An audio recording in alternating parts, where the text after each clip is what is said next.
Bonjour à tous, alors aujourd'hui je vous propose un exercice donc à destination des terminales spécialité maths, et on est dans le chapitre du logarithme népérien. Pour qualifier ce sujet, je dirais que c'est un sujet simple, hein, vraiment, c'est pour se familiariser avec une étude de fonctions et le logarithme. Donc c'est un type bac, mais bac d'un niveau normal. Voilà.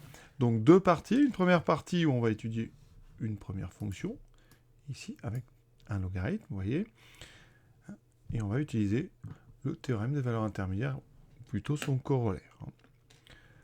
Et deuxième partie, eh bien on va utiliser le signe de cette fonction, la fonction g, pour trouver les variations d'une autre fonction, vous voyez, avec encore présence d'un logarithme népérien. Voilà. Donc on fera des travaux donc sur les limites, étude de la dérivée, tableau de variation, et on tracera la courbe avec une petite équation de tangente, donc vraiment du classique.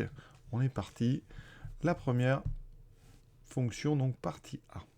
La fonction g, elle est donc définie sur 0 plus l'infini, hein, ouvert en 0, c'est à cause du logarithme, hein, bien sûr, qui est défini justement pour des nombres strictement positifs. Le sens de variation, bon, on va dériver, pas de problème pour dériver cette fonction, hein, vraiment, on dérive x moins 5, ça fait 1. L5 ln de x, donc c'est 5 fois la dérivée du logarithme.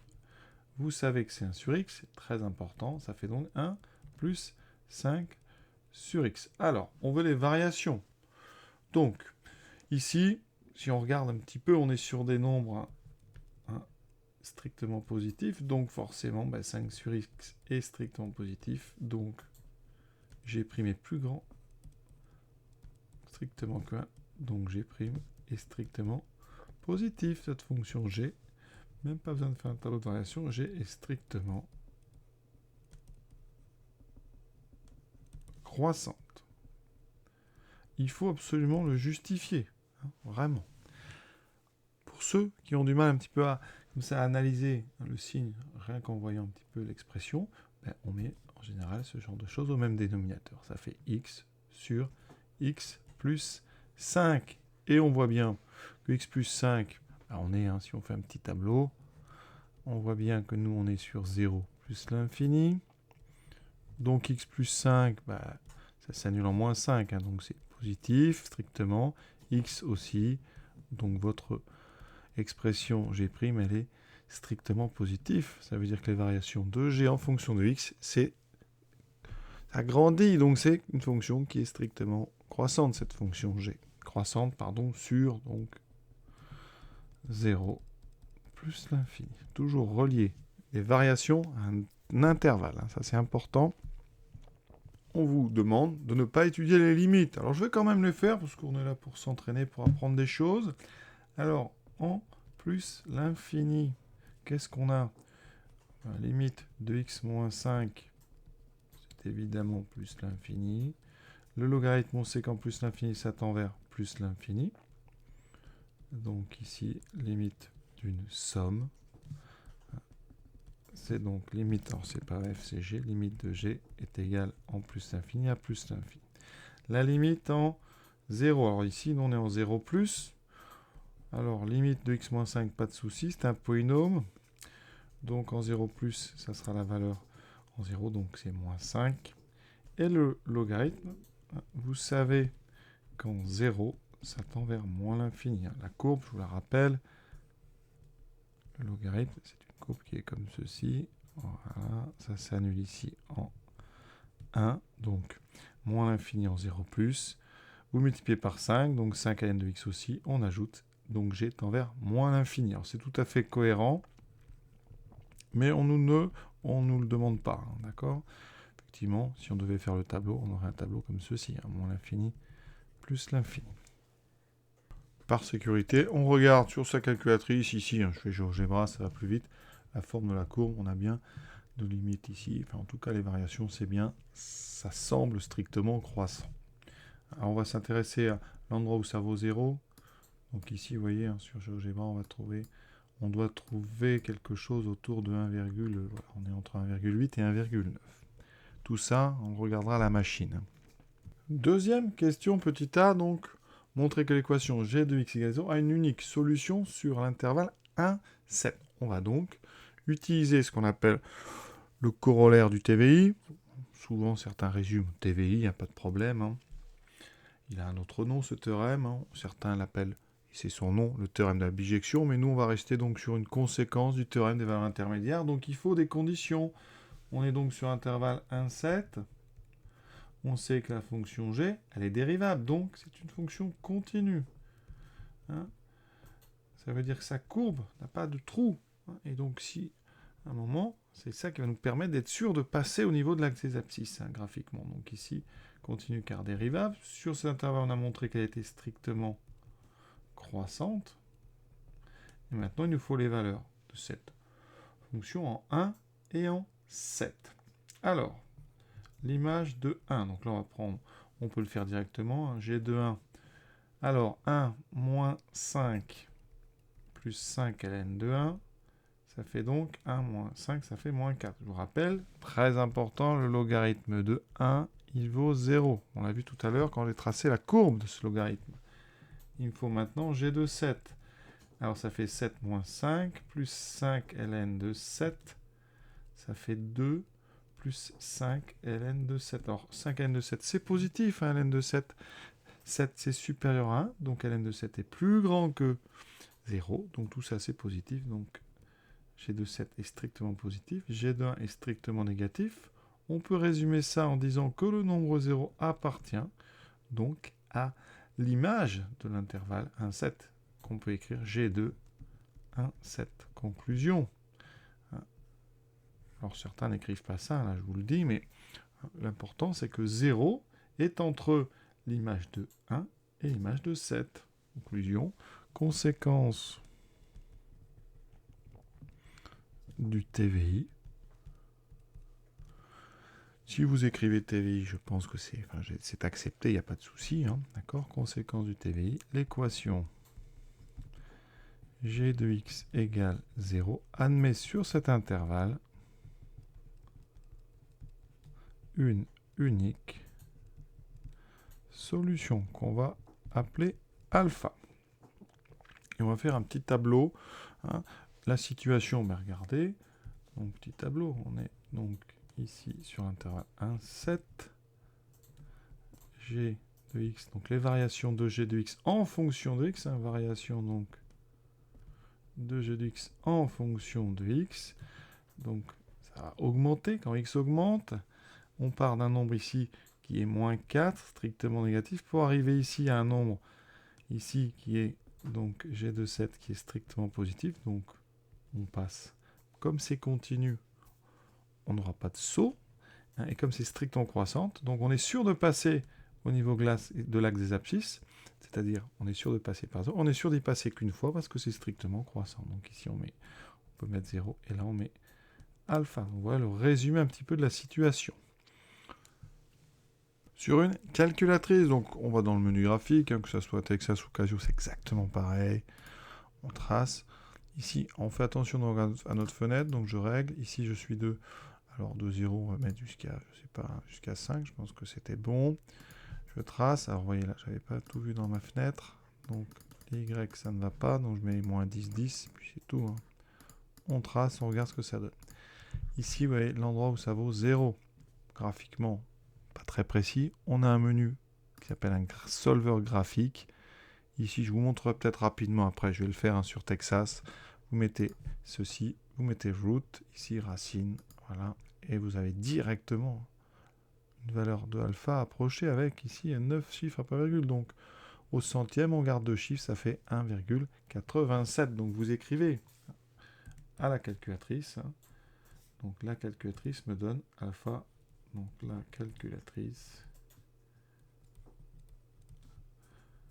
me donne alpha à peu près 1,87. Voilà. Si on devait justifier avec un tableau de valeurs, donc on irait dans table, voilà, et vous faites donc votre tableau, et donc comme vous avez localisé, vous allez chercher l'image de 1,87, hein, l'image, alors est-ce que c'est avant ou après, on va tenter après, 1,88, donc effectivement, vous voyez, l'image de 1,87 est négative, l'image de 1,88 est positive, donc alpha est entre les deux, hein, donc là vous pouvez le dire, hein. G de 1,87 est strictement négatif. G de 1,88 est strictement positif. Donc, alpha est entre 1,87 et 1,88. Sur une Texas, donc f de x, vous rentrez l'expression, vous mettez graphe. Là, on a de la chance, ça marche bien. Sinon, vous allez régler ici avec la fenêtre, hein, d'accord? Vous changez ce que vous voulez. Non, moi, je vais retourner au graphe. Voilà, non, ça, c'est le tableau. Décidément, je vais y arriver. Voilà. Ici, vous voulez une valeur donc, de cet endroit-là. Donc, vous allez dans Calcul, sur le même endroit que sur une Casio. C'est un menu Calcul. Et vous mettez 0. Donc, vous appuyez sur 2. Vous indiquez l'intervalle qui vous intéresse. Donc, vous mettez une petite croix avant l'endroit qui vous intéresse. Une petite croix après, vous voyez. On s'intéresse donc à l'endroit qui est entre les deux. Il y a un tout petit peu plus de manipulation. Vous rappuyez une fois et vous avez 1,87. Aucun souci, ça marche très bien. Petit résumé pour l'instant. On a donc x, variation de g de x en fonction de x. C'est croissant. On n'a pas les limites. Par contre, ici, on sait que on a un endroit où ça vaut 0. Et alors ici, le domaine, donc c'est 0 plus l'infini. Voilà ce qu'on sait. Hein. Et à côté, hein, donc, alpha est à peu près 1,87. Qu'est-ce qu'on va faire de tout ça? Mais avec ça, on peut trouver le signe. Donc, c'est la question d'après. Et cette question, vraiment, elle est hyper importante. Je suis toujours surpris par le nombre d'élèves qui un petit peu la laissent de côté. Hein. C'est important parce que c'est elle qui va nous servir pour la suite. C'est pas ce qu'on vient de faire. C'est vraiment ça qui nous intéresse sur la fonction g. C'est son signe, le signe de g de x en fonction de x. Donc, si on regarde le tableau, qu'est-ce qui se passe? Si vraiment on veut détailler sur 0 alpha, on a une fonction g qui est strictement croissante. G de alpha est égal à 0, donc de ça on en déduit que pour tout x, donc entre 0 et alpha strictement, eh bien, g de x est donc strictement négatif. D'accord, hein? Souvent, on l'explique en rajoutant une ligne à notre tableau. Hein, ici, alors là, hein, quand on a plusieurs lignes dans les tableaux, ici donc c'est variation de g de x, bien sûr en fonction de x, et signe de g de x en fonction de x. Ici, on fait un petit pointillé comme ça, hein, on met 0, et là on comprend bien qu'on est en dessous, donc moins, et après on est plus. En termes d'explication, si on veut être très vraiment formel, sur l'intervalle 0 plus l'infini, g est strictement croissante, g de alpha est égal à 0, exactement les mêmes arguments, mais comme alpha c'est la borne gauche ici, eh bien, on en déduit que pour tout x strictement plus grand que alpha, g de x sera strictement plus grand que l'image de alpha, donc plus grand que 0. Donc voilà, hein, ce tableau. Après, on est assez généreux. Hein. Si vous avez votre tableau et que dessous, vous mettez ce tableau de signes, on voit bien que vous avez compris. Hein. L'important, c'est que ça soit clair, que vous ayez compris. Hein, et surtout, important, parce qu'on va s'en servir vraiment après. Partie B. Donc maintenant, on étudie une deuxième fonction, toujours sur le même intervalle 0 plus l'infini ouvert en 0. Là, c'est donc un peu plus dur. Hein. Expression x moins 5 ln de x sur x. Alors, on vous donne un petit peu d'indices, hein, parce qu'effectivement, parfois, certains élèves sont un petit peu maladroits avec la gestion des expressions. Hein, et donc, ça vous donne aussi des indices pour calculer les limites, parfois. Hein, donc, il faut un petit peu regarder ces indices. Donc, on vous dit quoi? Que cette chose-là, on peut l'écrire de plusieurs façons. Effectivement, vous avez la possibilité de dire que c'est 1 sur x fois donc x moins 5 fois ln de x. D'accord? On décompose donc ici en un produit de 3 facteurs. Deuxième autre façon, on peut aussi développer ce x moins 5, ce qui me fera x ln de x sur x moins 5 ln de x sur x. Les x ici se simplifie, il me reste ln de x moins 5 ln de x sur x. Alors, petite remarque, quand il n'y a pas d'ambiguïté, hein, on n'est pas obligé, vous voyez, forcément de mettre les parenthèses autour du x. Hein. Parfois je les mets, parfois je ne les mets pas, ça dépend un petit peu de l'ambiance. Hein. Mais il faut juste qu'il n'y ait pas d'ambiguïté. Donc il ne faut pas que ça vous choque si des fois elles y sont, des fois elles n'y sont pas. Vous voyez, dans le sujet, le parti est de ne pas les mettre. Regardons rapidement la courbe avant de s'attaquer aux limites. Ici, hein, vu de loin, ça donne ceci. Donc on a une courbe qui est décroissante, enfin une fonction qui est décroissante et croissante à partir d'un certain moment. Si vous avez compris l'idée de ces sujets, hein, l'endroit où il y a un changement de variation, ça sera alpha. Donc on est vers 1,8 ici. Hein, d'accord? Donc ça, on va le voir avec la dérivée. Pour les limites, des formes un petit peu intéressantes. Ici en 0, la courbe monte, on sent infiniment. On a ce qu'on appelle une asymptote verticale. Et on va le vérifier avec la limite. Donc en 0, la limite semble être plus l'infini. Après, la limite en plus infini, mais ça a l'air de monter, donc on va voir un petit peu. Je pense que on va voir un petit peu ça. C'est plus difficile, vous voyez, interpréter graphiquement. Est-ce que ça stagne? Est-ce que ça augmente? Donc ça, plus difficile à voir. Donc, première limite, qu'on vous demande la limite en 0. Alors, vous avez 3 expressions, donc il va falloir choisir la bonne. Qu'est-ce qu'on sait sur le logarithme en 0? Une première chose, hein, on sait que la limite du logarithme quand x tend vers 0, c'est moins l'infini. D'accord? On en a déjà parlé dans la première partie. Ici, on va regarder notre expression. Donc la première, si on n'y touche pas, on a x-5 ln de x sur x. Alors en 0, bon, x-5, ça tend vers moins 5. ln de x, je viens de le dire, ça tend vers moins l'infini. On divise par un nombre qui tend vers 0 plus. Est-ce qu'on a un problème? Eh bien ça n'est pas une forme indéterminée. Je vous le dis, hein, c'est tout à fait déterminé. Donc on va pouvoir donner la limite directement sans utiliser, hein, les z. Alors, premièrement, le plus dur c'est n de x sur x. Donc je vais donner ensuite x. Alors ce qui est important sur x, c'est que c'est vers 0 plus. C'est donc par valeur positive. Donc c'est du 0 plus. Quand je fais un quotient de deux limites avec moins l'infini sur 0 plus, c'est comme si j'avais moins l'infini fois plus l'infini. Donc la limite ici de ln de x sur x en 0 plus, c'est moins l'infini. Faire très attention, hein. Ça n'est pas du tout une forme indéterminée. C'est presque un piège, ça. Vraiment, on peut s'en apercevoir autrement, avec l'autre écriture. Hein, si vous avez 1 sur x fois x moins 5 fois ln de x, regardez, le 1 sur x tend vers plus l'infini, parce que x va vers 0 plus. Le x moins 5 va vers moins 5, et le ln va vers moins l'infini. Donc c'est un produit qui est tout à fait déterminé. D'ailleurs, hein, on aurait peut-être dû le faire comme ça, puisqu'on nous donnait les indices. Alors moi, je vais le faire avec ma méthode, puis j'expliquerai celle-là proprement. Donc, qu'est-ce que je fais, moi, avec mon ln de x sur x? J'ai plus qu'à le multiplier par x moins 5. Donc, je rappelle, la limite en 0 plus de x moins 5, c'est moins 5. Par produit de ces deux choses-là, la limite de f en 0 plus est donc égale moins l'infini fois moins 5 plus l'infini. Interprétation graphique, on a une limite infinie sur une valeur finie, ici 0, donc on a une asymptote verticale. Donc, la courbe de f admet une asymptote verticale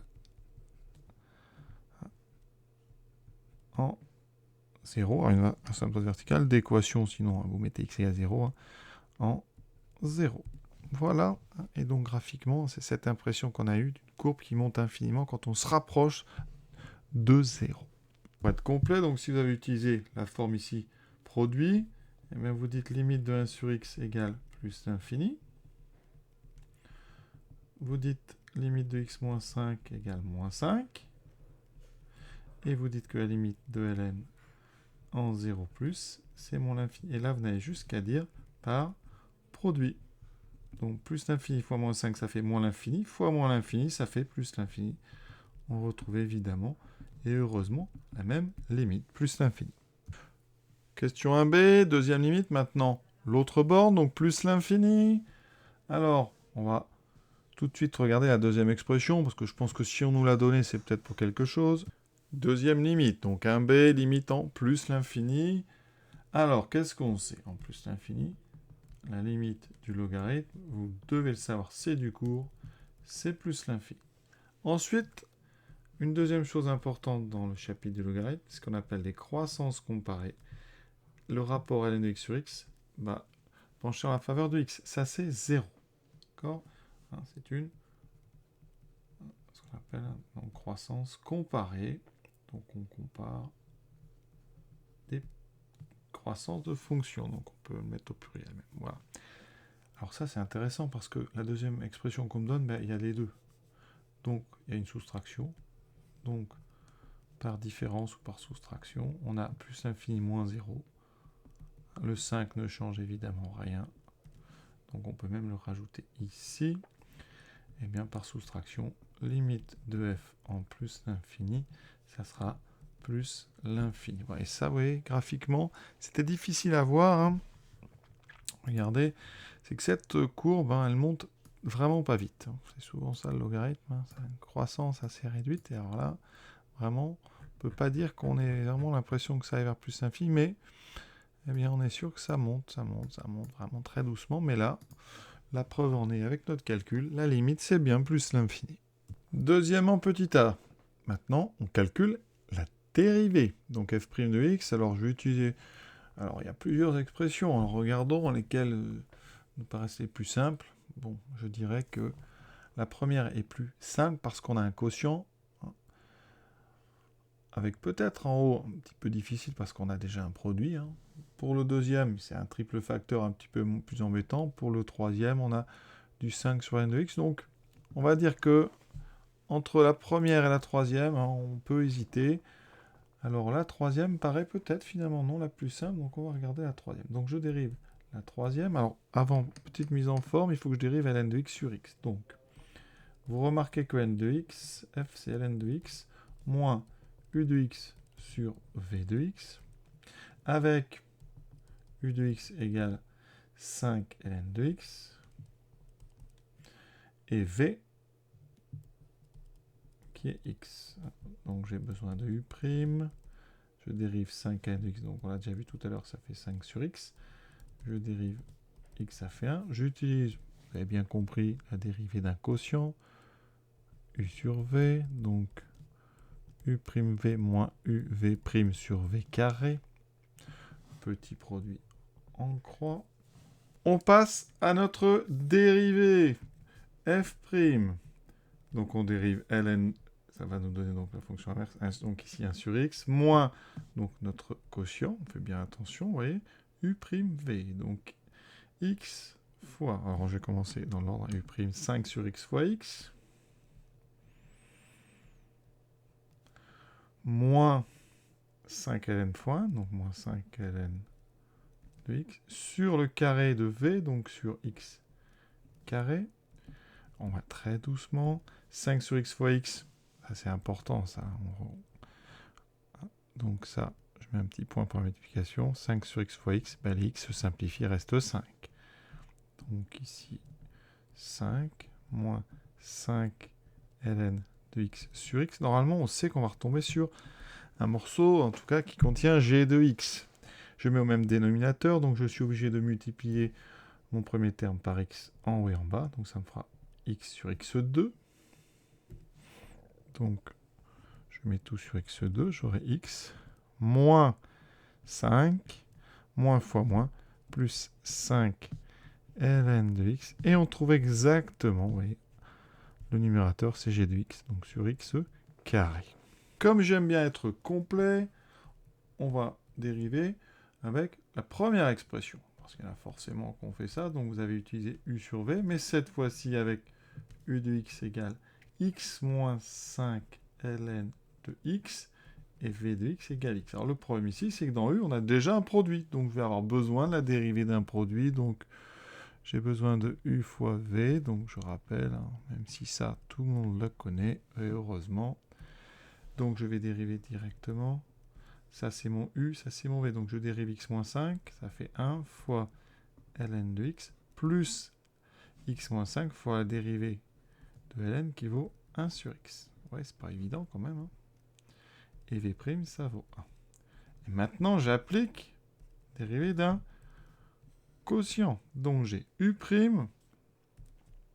v moins uv'. Ouais, c'est un peu tordu tout ça. Donc u', c'est donc ln de x, alors je ne vais pas mettre les parenthèses, ça simplifiera un peu tout ça, ln de x, plus donc x moins 5 sur x, fois x, moins x moins 5, fois ln de x. Vous voyez, c'est beaucoup plus dur à dériver. Finalement, la première méthode qu'on a prise était bien mieux. Je développe les x. X fois ln de x. X moins 5 sur x fois x, les x se simplifient. Donc il me reste plus x moins 5. Et j'ai moins ici. Donc, alors, x moins 5. On va laisser comme ça. Non, on va développer. Ça fait moins x ln de x. Moins fois moins, plus 5 ln de x. Qu'est-ce qui s'annule? Alors, on remarque ici les x ln de x s'annulent. Il me reste, on a de la chance, x moins 5 plus 5 ln. On a bien en haut g de x sur x2. Vous voyez qu'on y arrive, mais c'est un petit peu plus difficile. Donc, il valait mieux, effectivement, utiliser cette expression-là et après mettre au même dénominateur. Question suivante. Alors, une question qui peut paraître étrange pour tous ceux qui ont vraiment fait le travail de transformation qui nous a amené à g de x sur x2. Alors, pour ceux qui n'avaient pas fait, cette question elle est là pour vous dire, il faut le faire. Il faut que vous trouviez quelque part g de x. Donc, nous, on l'a fait, ce qui fait que cette question n'a plus grand intérêt, puisqu'on sait que pour tout x strictement positif, x2 est strictement positif. C'est positif et ça sera non nul. Donc, on a un quotient avec un dénominateur strictement positif. Donc, g de x sur x2 est du signe de g de x. Et donc, f' et g, les g de x ont le même signe. Et comme dans la partie A, on a vraiment bien fait notre travail, on a le signe de g de x en fonction de x, on a donc le signe de f' de x en fonction de x. Conclusion, on peut faire la question suivante. Tableau de variation de la fonction f. Donc un tableau de variation, on a la ligne des x, donc ici, on est sur 0 plus l'infini. F', c'est le même signe que g de x en fonction de x, donc on l'a, c'est alpha qui est important. Donc 0 moins plus. Maintenant, variation de f de x en fonction de x, et donc ça diminue, puis ça augmente. Donc la fonction f est d'abord décroissante, puis croissante. Ici, on a les limites, plus l'infini, plus l'infini. On n'a pas ici la valeur de alpha. On peut le faire à la machine et donner une valeur approchée, si on veut, pour avoir une idée un petit peu de ce qui va se passer. Donc, on va le faire tout de suite. Donc, regardez, vous tapez la fonction, enfin son expression. Vous allez donc... je vais aller tracer tout de suite, ça sera beaucoup mieux, voilà. Donc je vais au menu 5, je trace, voilà la courbe. Je veux ici la valeur du minimum, en fait, donc dans mon menu, dans le solveur graphique, ici je vais dans minimum, c'est très rapide, vous voyez. On a un 87, pas de surprise, c'est alpha. Et par contre, ici vous avez une idée du minimum, à peu près moins 1,048, moins 1,05. Donc on va être à peu près moins 1,05 sur toutes les calculatrices. Vous avez comme ça le minimum ou le maximum. Sur la Texas, regardons, je l'ai encore. Ah oui, par contre, il faut que je change l'expression. Donc là, je vais mettre f. Donc j'efface tout ce qu'il y a, pardon. Donc x moins 5. On fait ça en direct sans trucage. Donc x moins 5, parenthèse ln de x sur x. J'ai oublié une parenthèse, dommage. Voilà, x. Ensuite, je valide. Je trace. Ici, voilà ma courbe. Je vais dans le menu calcul. Et je vais dans minimum. Donc c'est le 3. Et comme pour ma racine tout à l'heure, mon 0, j'encadre mon minimum. Alors je me suis trompé. Borne droite, excusez-moi. J'ai appuyé un peu tôt. Donc je retourne à calcul. Minimum. Je me mets un petit peu avant le minimum. Voilà. Un petit peu après. Comme ça, j'encadre ce qui m'intéresse. Vous voyez, et je valide. Donc doivent apparaître 1,87. C'est parfait. Et la même chose. Donc moins 1,05. C'est absolument super. On fait du bon boulot. On continue. Troisième question. On désigne par C la courbe de f. On avait déjà une asymptote verticale en 0 à cette courbe. Et maintenant, on nous parle du point A d'abscisse 1. Équation de la tangente. Donc, la tangente au point d'abscisse 1. Alors, elle s'appelle D. D'accord. Et donc, on sait que cette droite D a pour équation y égale f' de 1, x moins 1 plus f de 1, parce que la fonction est dérivable en 1. On sait. Alors, il va me falloir f de 1 et f' de 1. Alors, f de 1, c'est facile, j'ai encore ici l'expression, donc je remplace x par 1, tranquillement, on ne se presse pas. Ça fait, donc ici, ln de 1 vaut 0, donc f de 1 vaut 0. Ensuite, f' de 1, je vous rappelle que f' de 1, f' c'était g de x sur x2, donc ça sera g de 1 sur 1 au carré. G de 1, j'ai encore l'expression là-haut, 1 moins 5 plus 5 ln de 1 sur 1 au carré qui vaut 1, donc il me reste moins 4. Conclusion, c'est donc y égale f', alors moins 4 fois x moins 1 plus 0, donc conclusion, ma droite D a pour équation y égale moins 4x plus 4. Ensuite, qu'est-ce qu'on me dit? Alors, on va la tracer, cette droite. Déterminer les coordonnées du point d'intersection de D, donc de cette droite, et de l'axe des ordonnées. Alors, l'axe des ordonnées, c'est la verticale.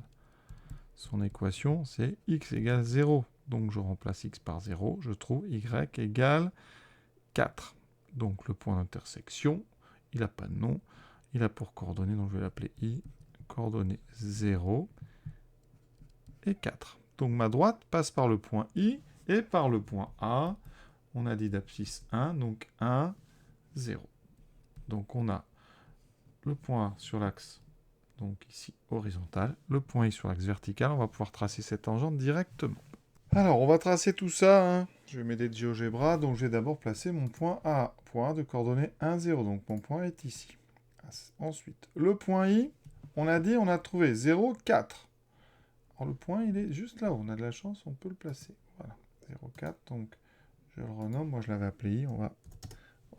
Je trace la droite AI, c'est ma tangente. Voilà une première tangente. Donc ça, c'est la tangente au point d'abscisse A. Maintenant, mon sommet, il est en 1,87 à peu près, moins 1,05. Donc ici, je vais donc placer mon sommet, je vais l'appeler S. Voilà. À peu près 1,87 et à peu près moins 1,05. Voilà mon sommet. D'accord? On n'est pas forcément obligé de lui mettre un nom, hein, mais il est là. Donc ici, vous avez une tangente horizontale. Donc ce qu'on peut faire, tangente horizontale, avec un crayon, évidemment, un stylo, on trace une double flèche ici pour bien indiquer qu'on a donc un extrémum local. Je vais enlever les noms, tout ça pour ne pas surcharger le dessin. Voilà. On a ça. Ensuite, on a besoin d'un autre point à droite parce que là, on sent bien que ça va descendre. Si on a une tangente, on va respecter la tangente ici. Là, un minimum. Et là, pour la remontée, ça serait bien d'avoir un point. Alors, si on regarde l'expression de f, regardez, f s'annule quand x égale 5 et quand x égale à 1. Ça se voit tout de suite. Hein. Donc, en A, ça passe. Et ensuite, ça va passer en 5, 0. Donc, je vais placer un autre point ici. Voilà. Et avec ça, normalement, hein, on a tout pour tracer une courbe à peu près précise. Alors, la voici. Donc, cette courbe, hein, évidemment, j'ai utilisé GeoGebra. Là, on aurait pu placer quelques autres points. Hein. D'accord, mais avec ces points, déjà, on aurait pu avoir comme ça, cette partie droite est pas mal, hein, celle-là, on l'aurait eu. Alors ici, effectivement, on peut être tenté de monter un petit peu moins vite, mais sincèrement, ça, c'est pas grave, on vous en voudra pas. Donc, on va rester sur cette chose-là. Hein. L'important, vraiment, quand on trace la courbe dans un sujet, c'est pas que la courbe soit ultra précise, c'est que vous respectiez tout ce qui a été fait dans le texte. Donc, important, vraiment... Premièrement, notre point A avec sa tangente, d'accord. Ensuite, notre minimum ici, et vous pouvez même indiquer ici alpha, donc là on est à peu près à moins 1,05. Ici un point qui est intéressant, hein. Vous l'obtenez en calculant l'image de 5 et vous montrer que f de 5 égale 0. Et ici, alors effectivement, on aurait pu calculer par exemple l'image de 0,6. Et comme ça, on aurait eu un point par ici. Ça aurait permis d'avoir vraiment la bonne idée de ce à quoi ça ressemble. Donc voilà, on ne va pas aller plus loin. C'est un sujet quand même qui est très sympa pour s'entraîner, on va dire, sur les bases d'une étude de fonction avec logarithme, avec TVI, limite, tableau de variation et tangente. Je vous souhaite une bonne fin de journée à tous, à bientôt.